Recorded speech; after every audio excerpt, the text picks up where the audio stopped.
Vi har om knap kapacitet. Vi har valgt at lave nogle eksempler om knap kapacitet i Excel og i GeoGebra. I Excel vil der blive lavet en eksamensopgave fra maj 2012, og i GeoGebra vil der blive lavet en opgave fra opgavebog A2, som er opgave 32-22.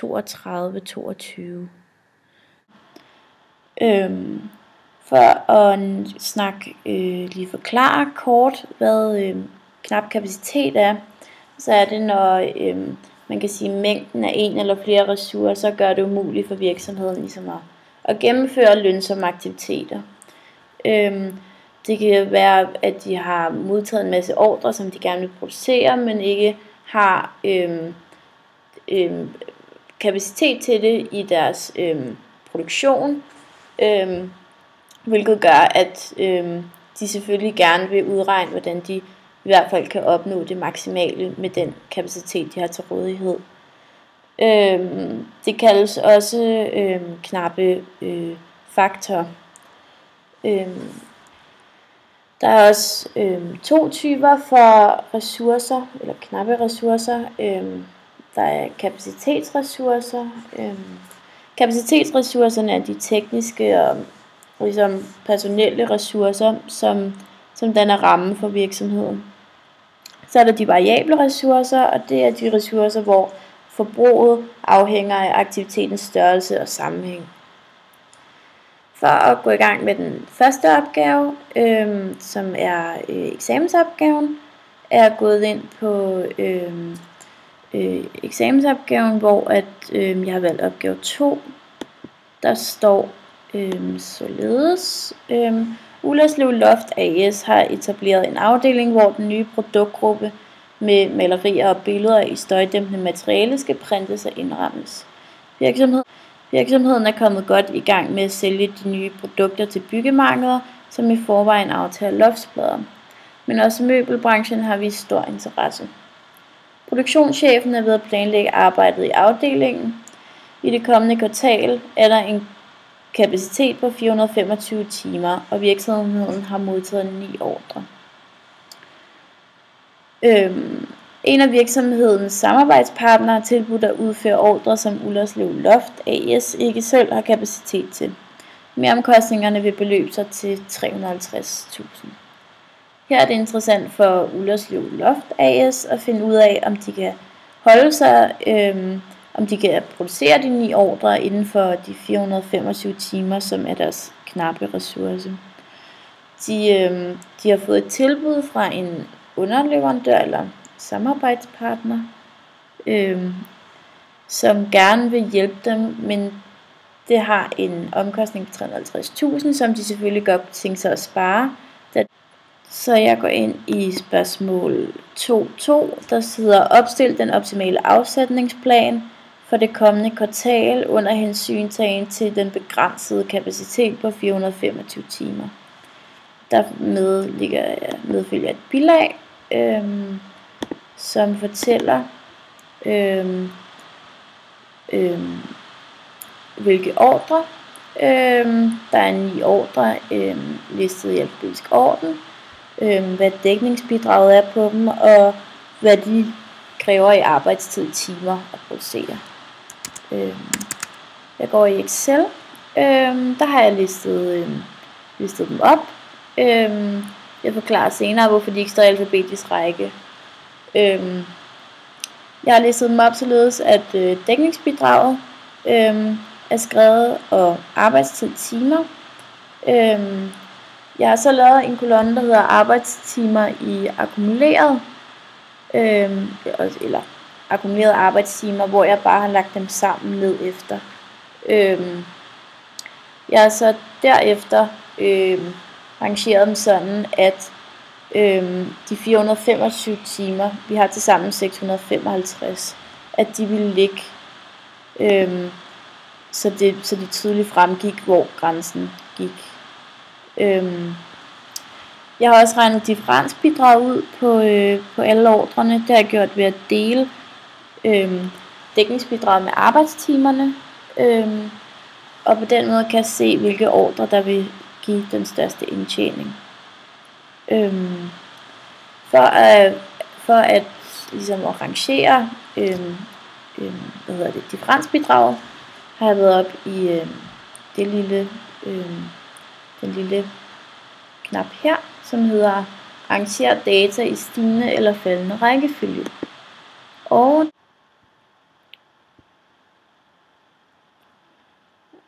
her tager man differensbidraget, og derefter siger man største til mindste. Så man får det største øverst, og det med det laveste differensbidrag nederst. På den måde kan man se, at ordre G og H, det er dem man mindst vil producere, da de giver de laveste differensbidrag. Den skiller her ved 425 timer, hvilket gør, altså det er der, hvor at Ullerslev har opbrugt deres knappe ressource og ikke kan producere mere, og derfor har opnået det maksimale ved den maksimale udnyttelse af deres knappe ressource, når de producerer dem, der kan give de ordre på de 425, der kan give det største differensbidrag. Det sidste jeg gør er at prioritere dem herude. Når jeg ved, hvordan at de er rangeret, så kan man sige, at den der er prioritet 1, vil jo så blive den vigtigste ordre, og dermed efter.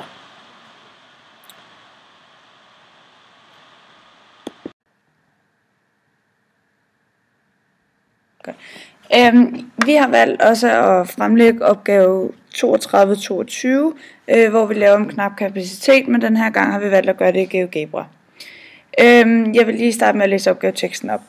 Fliserfabrikken AS producerer fliser og belægningssten til terrasser, indkørsler, parkeringspladser med. Virksomheden producerer blandt andet stenene Rønne og Hammer, som fremstilles af noget specielt grus fra Bornholms kyst. Mængden af grus til produktion af de pågældende sten er begrænset til 2500 kg per måned. De 2 sten produceres på det samme produktionsanlæg, hvor kapaciteten er begrænset til 300 timer hver måned. Når stenene er færdigproduceret, skal de gennem et testanlæg, hvor de trykprøves og frosttestes. Kapaciteten på dette anlæg er begrænset til 200 timer per måned. Til produktion af 1 kvadratmeter Rønne medgår der 2 kg grus, hvor produktionstiden er 20 minutter per kvadratmeter, og den efterfølgende testning tager 5 minutter per kvadratmeter. Til produktion af 1 kvadratmeter Hammer medgår der ligeledes 2 kg grus, og hvor produktionstiden for denne sten 10 minutter per kvadratmeter, og testningen tager 10 minutter per kvadratmeter. Dækningsbidraget per kvadratmeter er henholdsvis 30 kroner for Rønne og 25 kroner for Hammer. Der kan maksimalt afsættes 1000 kvadratmeter af denne type sten per måned.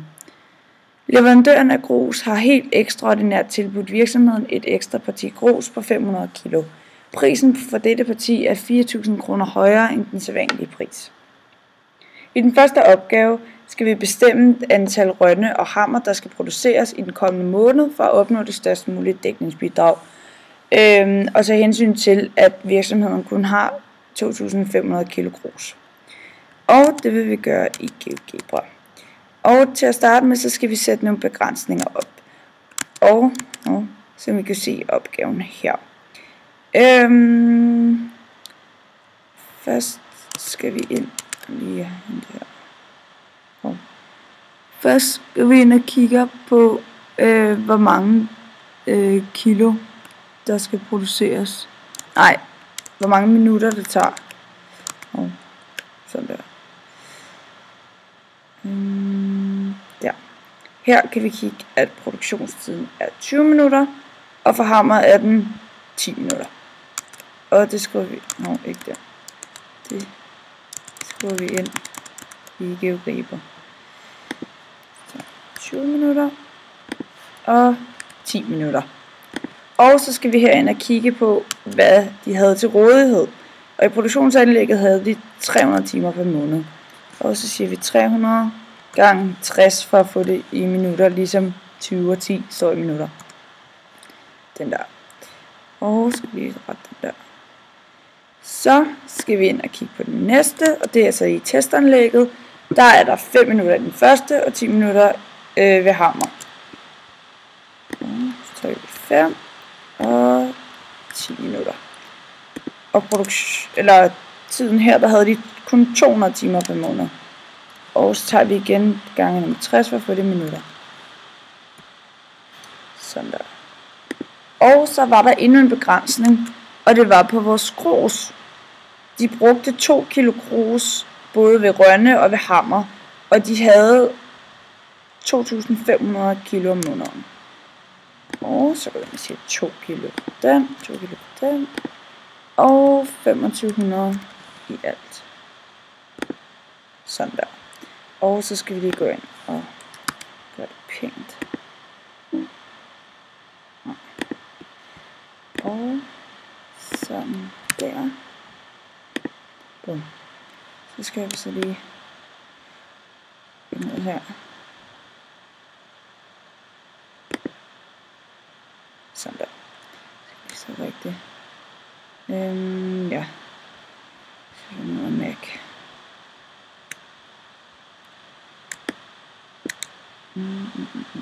Sådan der. Og så skal vi selvfølgelig lige huske at rette dækningsbidraget. Og det kigger vi hernede. Der stod der, at dækningsbidraget er henholdsvis 30 og 25. Og det skal vi selvfølgelig lige gå op og skrive her. For at få den rigtige. Sådan der. Og sådan der. Ups. Så var den der.